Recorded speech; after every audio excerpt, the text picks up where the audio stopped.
Hey, how's it going? I'm doing great. Are you in LA right now? I'm in London. In London. Sorry. Yeah, that's what. Yeah. That's what I was being told. Okay, good. Because you're opening at what festival today? It's Well, this South by Southwest London. nice, nice. I saw the film, Jake. Congratulations on that. I like it when a film is kind of like catching me by surprise, and this one totally did. There's some kung fu, some spy shit. There's a ghost. There's comedy. There's art. So all this whole ID came to life. Yeah. Yeah, thanks. It came to life. It's kind of the cross current of a couple of things that were on my mind. I mean, I really love films that take hard left turns and surprise the audience a lot. I like art that's improbable. And this specific story came up. I've always loved like the spy movies, and like the kitschy retro spy vibes. And like the contemporary James Bond. I love those films, but I also have always felt it's like kind of corrosive to the soul to see all these like all this wanton violence committed, anonymous henchmen dying left and right. Um, so take that, and I've lived in Cambodia on and off for 10 years. And I feel like there's some parallel, some analog with the way that like the system of global capitalism uh, anonymizes, someone working in a garment factory, say, and the thing that I wanted to explore is like the humanity, the life of one of these people who's usually a footnote in the story, like what might be going on in their lives, which is kind of like a heavy socio-political topic underpinning this thing. But I love genre, and in Cambodia, ghost stories are very popular and important. Pretty much everyone you talk to has some kind of story of seeing a ghost in their real life. And so, yeah, I had this idea to start off really like a classic 70s spy pastiche, and then take it in a hard left fork in an unexpected direction in a way that's hopefully super entertaining, but can kind of like give you a little punch in the gut at the end. Yeah, I mean, could have nailed it more on in terms of crafting that like that pastiche you said of spy movies from the 70s and everything. Because I do like myself a spy film that doesn't take itself too seriously. I know if you have seen the OSS 117 films, there's Yeah. like parodies like with Jean Dujardin. I live for those films. So when your movie started with like first of all, let's talk about the artistic direction itself with the title card and the choice of Mhm. music. So what was your old vision in terms of crafting the look of the film? Because it's very specific. When it started, I was like, oh, okay, I was not expecting that. Love it. Yeah. Right. Yeah. Yeah. I think the yeah. So the film starts with this beautiful cover of the song "Bang Bang" by Yeah. Cambodian musician in the 1970s. There's this like really bumpin' psychedelic rock scene in Cambodia in that time, and I've always loved that music. And there's something about seeing this like this kind of recognize something that's very recognizable, this like spy world but filtered through the Cambodian lens. And so yeah, there was like a decision on like in each department to lean into this the 70s spy films. And and we've come to see through like Quentin Tarantino the a resurgence of interest in these things, of sort of like repackaging it through a postmodern lens. And I guess the film is like a postmodern take on that too, of like our fascination with that period. But yeah, from the production design of making of what the lair was going to look like to our costume design and the cinematography, the music, it was all pointing towards inhabiting this era that yeah sort of has this lighthearted, carefree attitude towards the genre, which is also the time when there was sort of the this sort of insouciant feeling of the spy. For me feels kind of like the way that people the way that like empire, neo-colonial empire plays out in the world. I know what you Um, mean. I know exactly what you mean. And you mentioned the fact that it's shot. Of course, it's shot in Cambodia, but you also have been living there for a while. That's something I've noticed in my research, and I truly adore the way you incorporate all the elements in the country, into the film, like from the country in the film, and it gives it so much personality. So it was like always a plan to shoot there, I guess. Like, well, of course, like how much of you is in that film? I guess is one way I could put it out there. Yeah. yeah, well, I mean, it's really for me, it's the film is a love letter to Cambodia.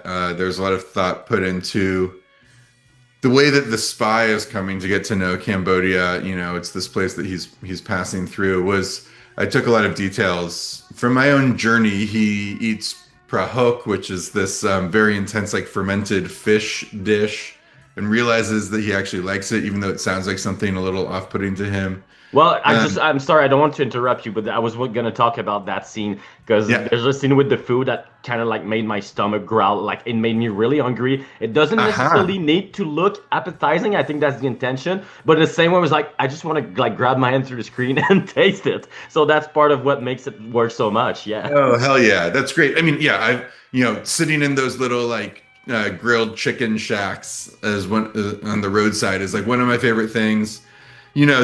The film starts off with this throwaway joke that the Sentry is making about how this time when like the water cut when he was going to the bathroom and he has to use toilet paper and how disgusting is that, which is a poop joke is always fun, but it's actually for me it's like deeply philosophical. This idea that like I mean I'm in the UK. I just flew to London from Cambodia and I feel gross here having to use toilet paper. It feels much more civilized in Cambodia. They have the little like the bum gun. And I think that people in the West have a tendency to think that, that their culture is so like high and mighty, but there's, these ways that it's very intimate ways that like it seems like we really have it backwards. And so wanting to like celebrate that kind of stuff. Yeah, and I mean, honestly, the film really made me feel like I was on a vacation, like, transported to another country with the beautiful landscape during those motorcycle sequences and everything. So, Hmm. I mean, I guess what's the most thing you're proud in the film? I know you've been working with Sak Visal, maybe I'm mispronouncing his name, and his mission to rebuild kind of like Cambodia's golden era. So, maybe how did you meet? What are you the most proud of? I know it's a lot of questions at once, but just curious, like your collaboration with him as a producer and everything. Visal's been a force for artistic revitalization in the Cambodian scene. He fled Cambodia when he was a little kid. His family fled during the Khmer Rouge genocide, and he grew up in France and was into like a graffiti and hip hop growing up over there. Came back to Cambodia, started the first hip hop music label before branching out into filmmaking. He's directed several films himself that are super rad. And we worked together on my previous feature, Karma Link, which is a Buddhist sci-fi film set in Phnom Penh in the near future. And he loves genre stuff and sci-fi and action and all that. And so we were kindred spirits in that. And so, yeah, I think that we're really excited to just try to break new ground for like what's being done in Cambodia. The very tragic history is that there's quite a vibrant art scene in Cambodia, the aforementioned psychedelic rock and also cinema. And then in the late 70s, it all came crashing down when the Khmer Rouge targeted artists, and in their campaign to try to restart the country, and they ended up kind of wiping out the arts for nearly a generation. Hmm. And so it's really exciting time in Cambodia right now. There's a massive resurgence in the film industry, and it's fun to play a part of it and to do this kind of genre work there and bring it to the international stage. I'm really proud to be a part of this resurgence in Cambodian cinema. Yeah, so I mean, if I'm not mistaken, I feel like that was a question for later, but it looks like you guys are working on another project right now, if I'm not mistaken. Is it still set in Cambodia or Lake of Stars? Yeah, yeah, Yeah.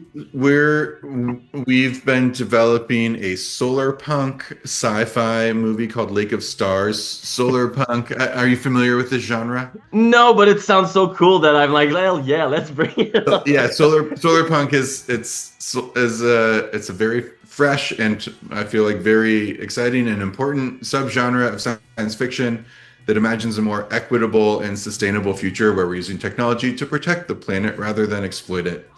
And really, in the visual arts, there's a lot of cool work in fashion and architecture and stuff like this, but in the cinema, not so much. I mean, I think of like Wakanda and Black Panther is kind of this solar punk vibe, but um, yeah, we're interested in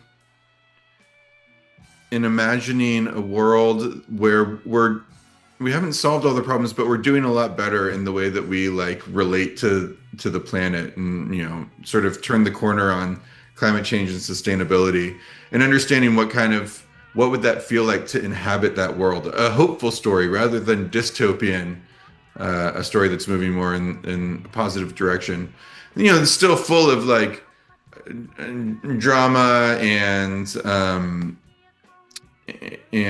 yeah, it's still full of drama. I feel like people sort of get weird about the idea of a story where things are better in society because they're like, well, where's the drama? But so Lake of Stars, it's about two sisters who live on a floating village in a lake in the near future, where where we've kind of turned the corner in terms of sustainability, and one of them farms algae on the lake, and the other one is joining the mission to go to space to colonize Mars, and the sisters kind of have this tension, this falling out of their belief of like how we need to relate to our planet and to spaces beyond our planet. And so it's kind of a family interpersonal family drama set against this epic backdrop of Cambodians in space.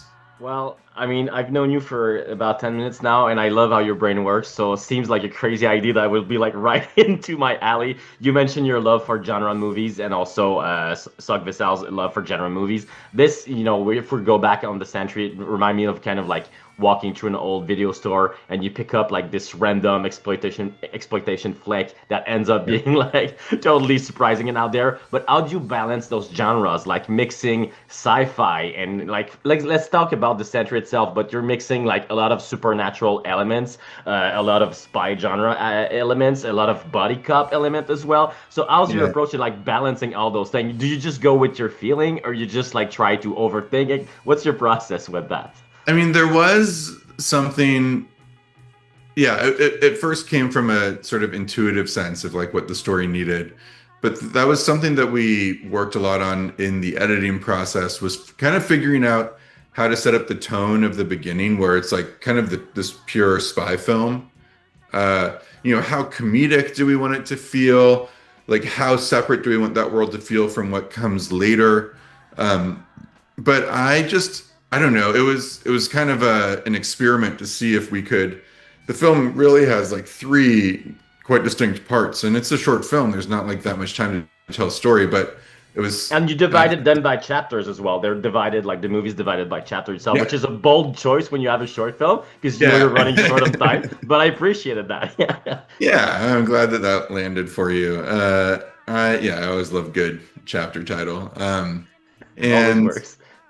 I I think that with the different smashing the different genres together, I kind of just wanted to try it and see how it worked, and I thought that I've been gratified to get the feedback that the ending has been making people cry, and I get very excited when I hear that I'm making people cry because that was sort of what I wanted to do, was have this like fun ride that's surprising and unexpected, but then go to a very humane and heartfelt and kind of sad place at the Well, end. and in the shot that makes us feel a little bit the loneliness of the main character. And you mentioned like as much as you're having fun with the spy genre, there's some serious theme in there in terms of like how you were talking about capitalism. Capitalism is not something I Yeah. expected we were gonna chat about talking about this film, but you're totally right about that. There's also this international aspect to it because you have this spy, which I don't know. I guess he's probably American, if I'm not mistaken, or something like that. He's being Yeah. played by Daniel Raymond. He's a very successful international actor. So, I mean, how did he came on board on this project? Where did you know him from? Daniel is a buddy of a friend of mine who a director who lives in Bangkok. But Daniel's, yeah, he's very international. He's based in Mexico City, Yeah. and yeah, the cast and crew is pretty much it's largely Cambodian. We also have some Norwegian collaborators. I have a Norwegian producer on the project, so DP and editor Hmm. are and colorist are from Norway. Hmm. But yeah, bringing Daniel on board, it was pretty simple after I chatted with him and just I really felt this vibe. I think the fact that he wears sideburns in his normal life, that we didn't have to like convince, like he was already this character from the 70s. So yeah, no, I mean, and he's a great comedic actor. Yeah.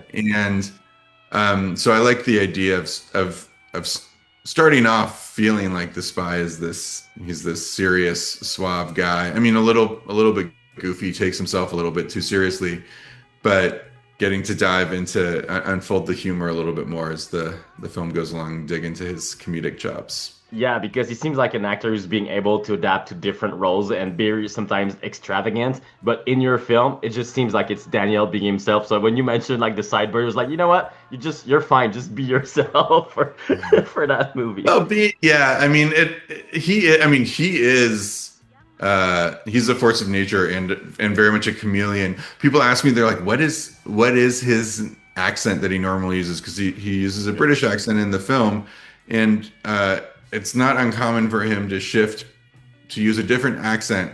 Like for each subsequent sentence, you're talking to him, and he's going from English to American to German to Mexican, and he's his mind works very fast. And so this was also, yeah, it was we were playing with like how broad and goofy are we making this character, and we shot a bunch of different options, uh and sort of found, then we were able to dial in the tone a little bit more in the edit, and mostly just going for the most restrained versions we found was the most effective. Yeah, I don't know. I feel it works very much because you can feel his emotion by the end. He was not like if he was being too goofy during the first act of the film. I guess it wouldn't necessarily land maybe by the end. So I feel like the balance really worked out there. And yeah, we mentioned about the beauty of Cambodia. So you guys, I guess it kind of felt like a road trip. You were going to different locations. Were there, how was the scouting location process like? Were you already had some places in mind to shoot?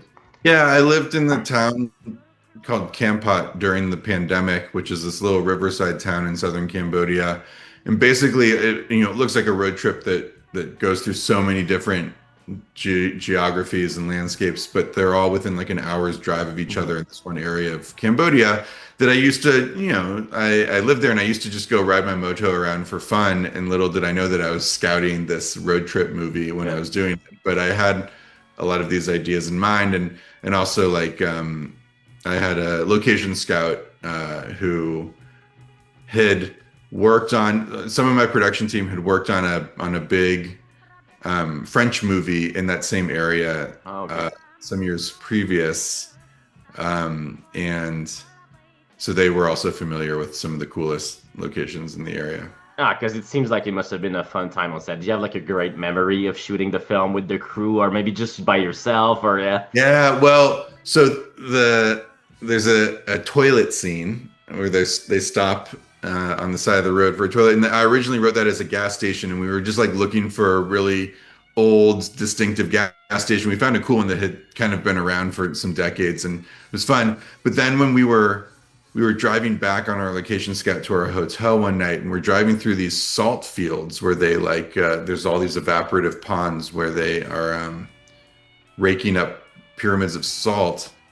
And I was just staring out the window and saw like outhouse corrugated iron toilet that was in the most picturesque location that you could imagine. And this was actually our very first scene that we shot in the film. And we have Daniel out there with his pants around his ankles. We shot it right at sunrise as the sun is coming up.